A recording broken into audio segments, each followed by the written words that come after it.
कितने राज्यों में बीजेपी की सरकार है ये देखिए, देख रहे हैं आप, ये भगवा जितना नक्शा आपको नजर आ रहा है, यहां बीजेपी की सरकार है। उसमें उत्तर प्रदेश, उत्तराखंड, मध्य प्रदेश, हरियाणा, गुजरात, महाराष्ट्र, गोवा, ये वो राज्य है। दूसरी तरफ नॉर्थ ईस्ट में चलिए, उधर असम, अरुणाचल प्रदेश, त्रिपुरा, मणिपुर, मेघालय, मिजोरम, नागालैंड, सिक्किम, इसमें बीजेपी गठबंधन की सरकार है। यानी इतने राज्यों में, लगभग 15 राज्यों में अभी बीजेपी की सरकार या बीजेपी गठबंधन की सरकार है। अब आपको दिलचस्प बात यह बताता हूं, जो डर सता रहा है वो ये कि अभी लोकसभा अलग होते हैं, विधानसभा चुनाव अलग होते हैं। डर इस बात का है कि लोकसभा और विधानसभा एक साथ होंगे तो क्या होगा।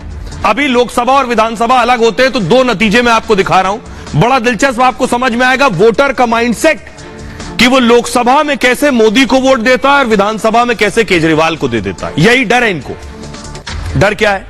दिल्ली में जब लोकसभा चुनाव हुआ तो 7 में से 7 सीटें बीजेपी ने, प्रधानमंत्री मोदी ने जीत ली। इसी दिल्ली में जब विधानसभा चुनाव हुआ तो 70 में 63 सीटें अरविंद केजरीवाल जीत लेते हैं। यह कैसे होता है? यही दिल्ली का वोटर है, लेकिन लोकसभा के लिए अलग और विधानसभा के लिए अलग। अब राजस्थान आ जाइए, राजस्थान में चुनाव हुआ, 25 में से 25 सीट मोदी ने जीत ली। इसी राजस्थान में कुछ वक्त बाद विधानसभा हुआ तो 200 में से लगभग कांग्रेस प्लस ने 100 सीट जीत ली।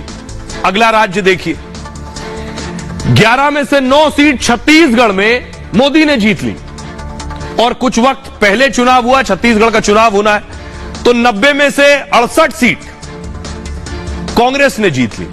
वोटर वही है, लेकिन लोकसभा में मोदी को चुनता है और विधानसभा में दूसरी पार्टी को। कर्नाटक देखिए, 28 में से 25 सीट मोदी ने जीत ली और जब यही विधानसभा चुनाव हुआ तो 224 में से 135 सीट कांग्रेस ने जीत ली। वोटर वही है। तो विरोधियों का डर यह है, जब लोकसभा और विधानसभा एक साथ होगा और वोट देने के लिए घर से वोटर निकलेगा तो फिर वो वोट किसको देगा। एक तरफ मोदी खड़े, जब वो वोट देने निकलेगा तो कहीं मोदी को ही वोट ना दे दे विधानसभा में भी। यही डर इन सब का है। एक देश एक चुनाव पर विपक्ष विरोध जता रहा है। सवाल यही है कि क्या विपक्ष मोदी जैसे नेता से डर रहा है?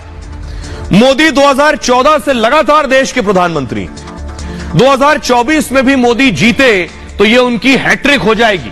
3 बार लगातार मोदी नेहरू और इंदिरा के बाद सबसे लंबे वक्त के पीएम होंगे।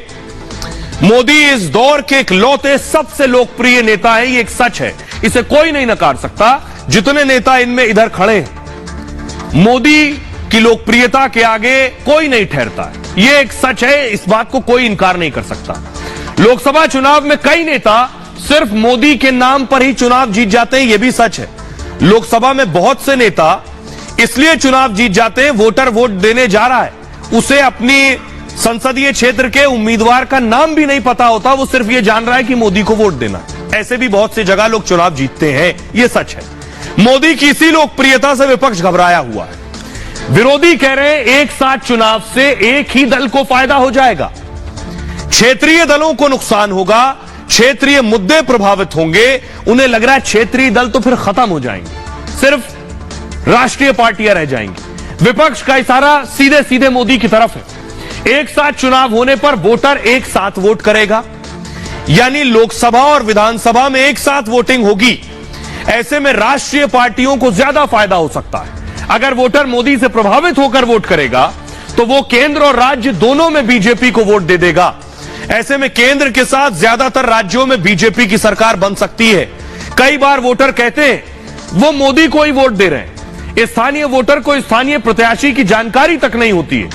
जाहिर है मोदी फैक्टर से ही विरोधी डरे घबराए सहमे हुए हैं। सुनिए जरा, लोगों से हमने बात की और बात करने का मकसद यह था कि अगर लोकसभा और विधानसभा चुनाव एक साथ होते हैं, वोटर अपने घर से निकलता है वोट करने के लिए और यह जहन बनाकर जाता है कि देश के लिए मोदी को जिताना है, तो क्या ऐसा संभव है कि एक बटन ईवीएम का तो वो मोदी के लिए दबाए, बीजेपी के लिए, और दूसरा बटन वो कांग्रेस के लिए दबाए? यही डर है विरोधियों का। अब लोगों को सुनिए जरा।